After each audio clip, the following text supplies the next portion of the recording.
अपनी गोवा ट्रिप के दौरान समर्थ अपने दोस्तों को रात के अंधेरे में बीच पर बैठे बॉनफायर जलाए सबको हॉरर स्टोरी सुना रहा था।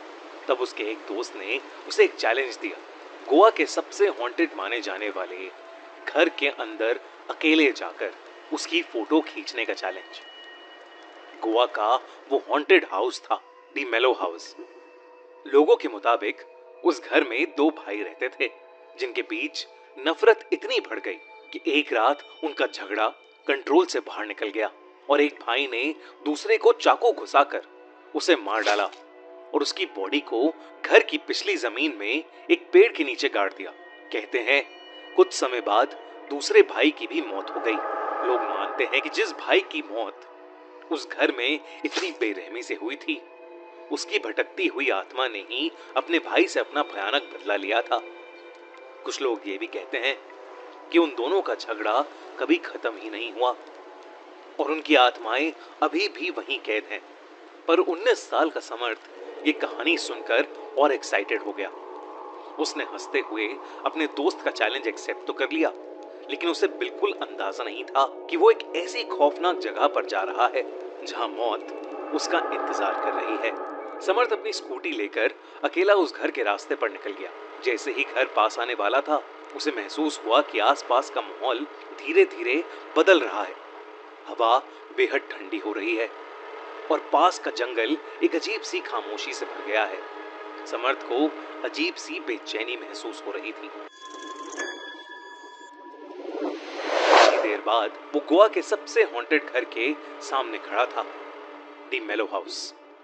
एक पुराना और टूट चुका पोर्चुगीज स्ट्रक्चर जो पहली नजर में ही इतना डरावना लग रहा था, जैसे वो बस खाली घर नहीं बल्कि कई मनहूस शक्तियों का ठिकाना हो।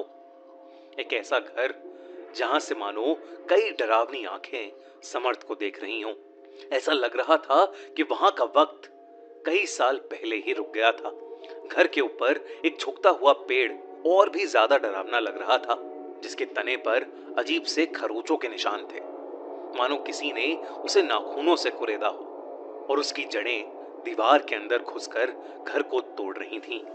उसे देखकर ऐसा लग रहा था कि न जाने वो घर कितनी जाने निगल गया होगा।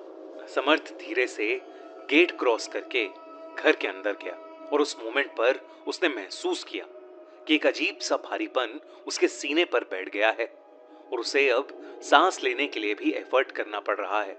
उसे वहां किसी चीज के सड़ने की बहुत बुरी स्मेल आ रही थी, जैसे कोई जानवर अंदर मरा पड़ा हो। हॉल की दीवारों पर अजीब सी कार्टून्स बनी थी। उनके चेहरे बिगड़े हुए लग रहे थे और आंखों की जगह काले धब्बे थे।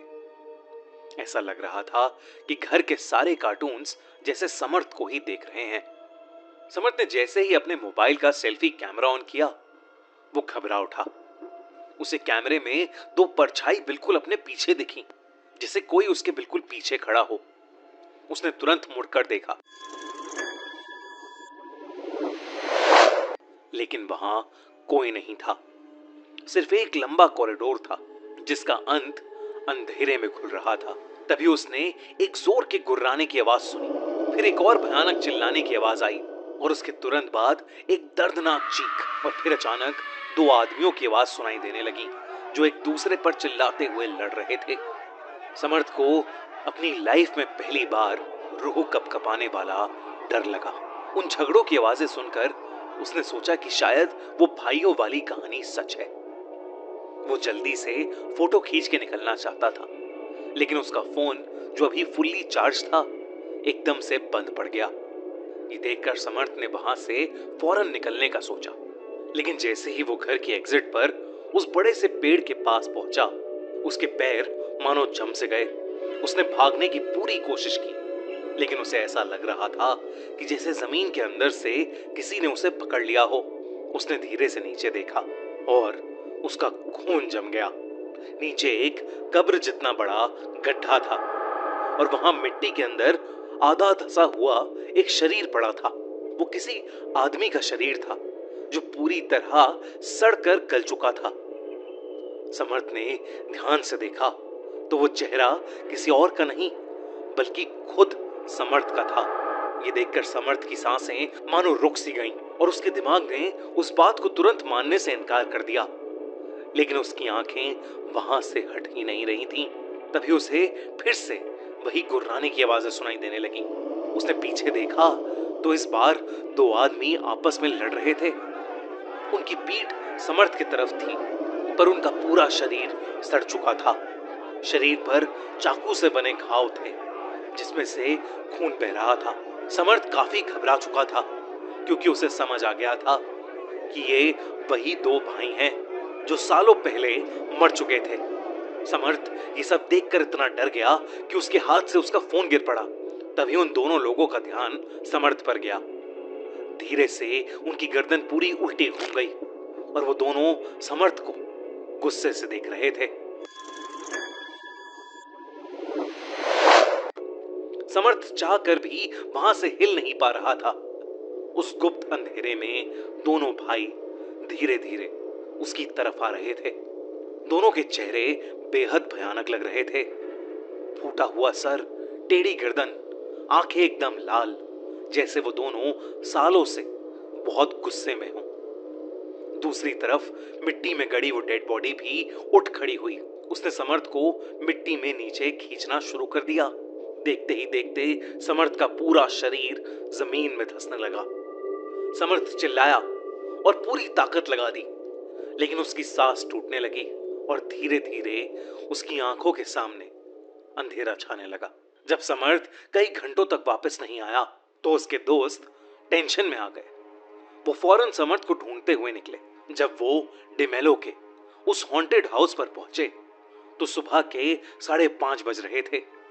सूरज ऊपर आ गया था और रात का अंधेरा धीरे धीरे हट रहा था। उन्होंने देखा कि समर्थ घर के बाहर मिट्टी में सना हुआ पड़ा है। सबने मिलकर उसे बाहर निकाला। समर्थ की सांसें अभी भी चल रही थीं। कुछ देर बाद जब समर्थ की आंखें खुली तो वो अपने दोस्तों से घिरा हुआ था। उसने पानी पिया और वो अब होश में आ चुका था। उसे यकीन ही नहीं हो रहा था कि वो जिंदा है। उसने पूरा किस्सा अपने दोस्तों को बताया, लेकिन किसी को भी उसकी बातों पर विश्वास नहीं हुआ। उन्हें लगा कि ये सब समर्थ का वहम है।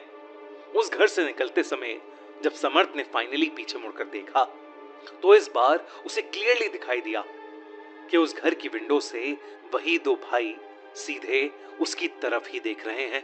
समर्थ उसी दिन गोवा छोड़कर चला गया, लेकिन वो आज भी उस भयानक मंजर से कभी उभर नहीं पाया है। आपको क्या लगता है, गोवा का डिमेलो हाउस क्या सच में हॉन्टेड है?